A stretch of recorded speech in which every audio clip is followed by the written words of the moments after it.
Hello, my name is Michaela Swaney, and this is the first of a multi-part series of the 1776 Echo, where we'll dive into the founding of our great nation, the laws, and the Constitution. I believe that today's society lacks the true meaning of our founding, and because of this, there are many misinterpretations.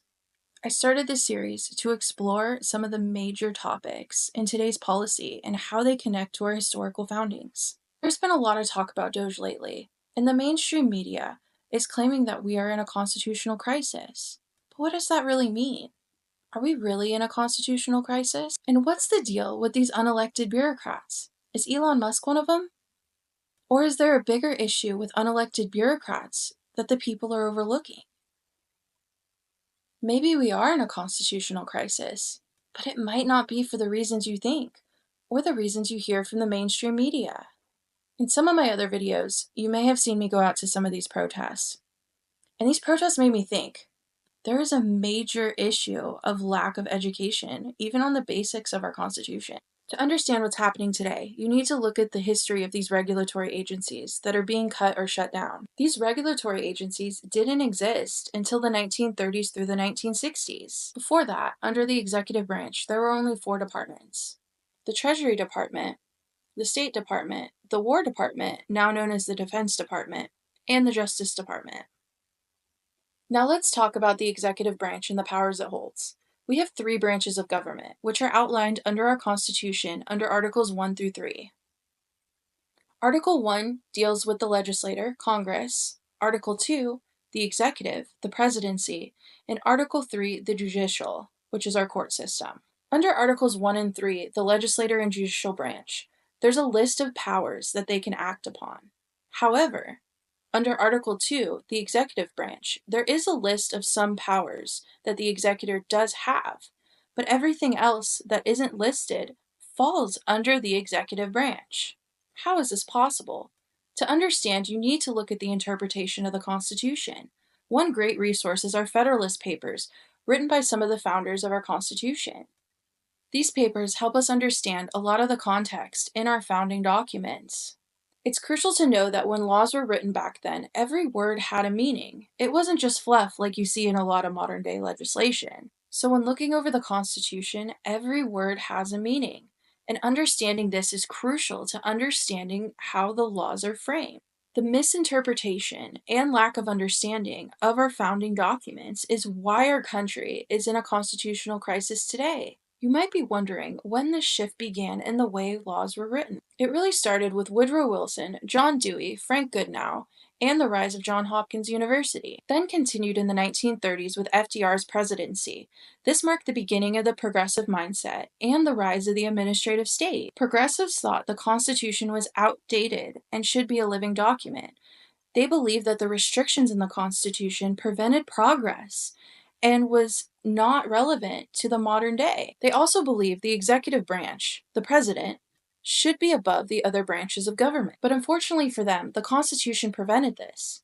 This is when the idea of the regulatory agencies was born. By creating these agencies and appointing leaders, it would bypass the separation of powers. Think about it. Regulatory agencies encompass all 3 branches of government. They write their own regulations, which are treated as laws. They execute them. And if you want to appeal any decisions, you appeal through them. The progressives believed in the goodwill of the people, meaning they trusted these people to be appointed to these regulatory agencies, independent of political interference, and they also required them to be a progressive mindset. This allowed them to bypass Congress. Fast forward to today, and 90% of our laws are written by regulatory agencies. Congress passes laws to establish regulatory agencies, which then solely create the regulations for their own specific areas. This is one of the scariest aspects of today's society. Currently, there are over 12 ways to write policies, when it should be the legislature and executive branch handling that. Just look at the Obama administration and how they used over these 12 different methods to create laws and benefit off of it. This has taken lawmaking out of the hands of the people and the designated representatives in Congress. Looking back now to 1969, in the Nixon presidency, he recognized what had been happening between the 1930s and the 1960s.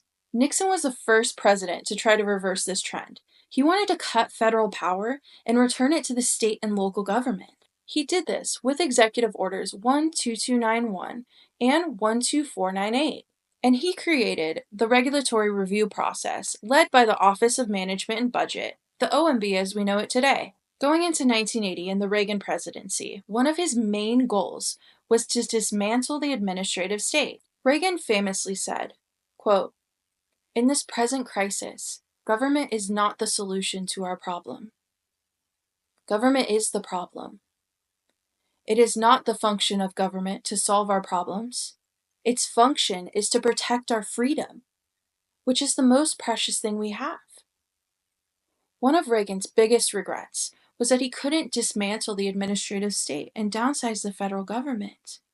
In the Declaration of Independence, Thomas Jefferson wrote, "To secure these rights, governments are instituted among men, deriving their just powers from the consent of the governed." People forget that the government's job is only to secure the rights of we the people and nothing more. Now, going into the current Trump presidency, President Trump established the Department of Government Efficiency, otherwise known as DOGE. He appointed Elon Musk to run this temporary organization, which will be abolished July 4th of 2026 once its goals are accomplished. Many people have criticized this organization, calling Elon Musk an unelected bureaucrat and saying it's unconstitutional. They argue that President Trump is overstepping his executive powers.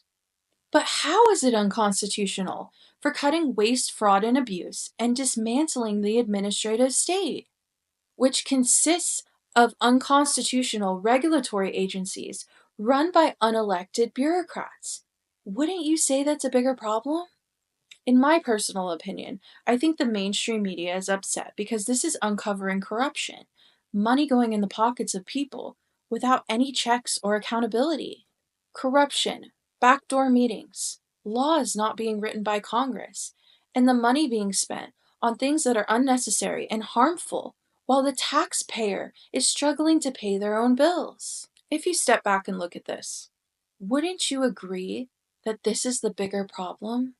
I've only seen a fraction of these backdoor dealings, and I can't even imagine what's really going on a larger scale.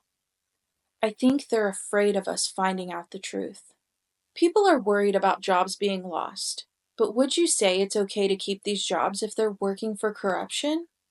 There are many things that Trump has done that local courts have tried to rule against. I won't get into all the corruption with the court system here, but I will make a whole video about our judicial branch and the issues we see today with the local courts and the Supreme Courts, and going into what the original intentions of the judicial branch was from our Constitution.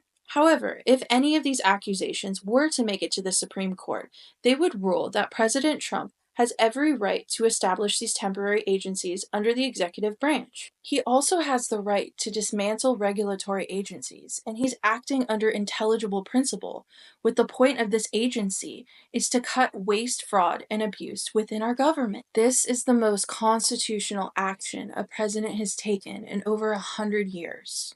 We are witnessing a modern-day revolution unfold before our eyes. And it's difficult to imagine a society without regulatory agencies or big government. That's all my generation or anyone alive today has ever known. It's scary to think about, but it's also scarier to think about what will happen if this type of government continues. One day, people might not even understand our founding documents or our Constitution. The history will be so skewed, misinterpreted, or erased that we will lose all of our freedoms. Our founding fathers came to this country to escape the dictatorship they were under, and unless something drastic like President Trump's DOGE happens, we will lose everything. Our rights, our freedoms, and everything this country was founded on. I am all for freedom of speech. It's our First Amendment right. And it's incredibly important, but it gets scary when you hear the media misrepresenting information, or when people don't do their own research, or fall into the biased education system that's trying to control young minds. They frame them into this controlled society that lacks critical thinking and common sense. So my goal with these videos is to open people's minds and encourage them to not just listen to the media and actually read our founding documents. Go to the source, study the language of our founders, and truly understand where our country came from and where it is today. It's crucial for people to understand the truth. Thank you for watching. I'm excited to continue to explore the true foundations of our nation. In future videos, you can count on me to focus on the original sources, legislative texts, and historical documents, rather than the media articles. I'm looking forward to diving deeper into these topics and helping you get a clearer understanding of our country's roots. If you found this video valuable, please subscribe, share, and join me next time as we continue to explore the principles that shaped America. Thank you, and I'll see you all soon.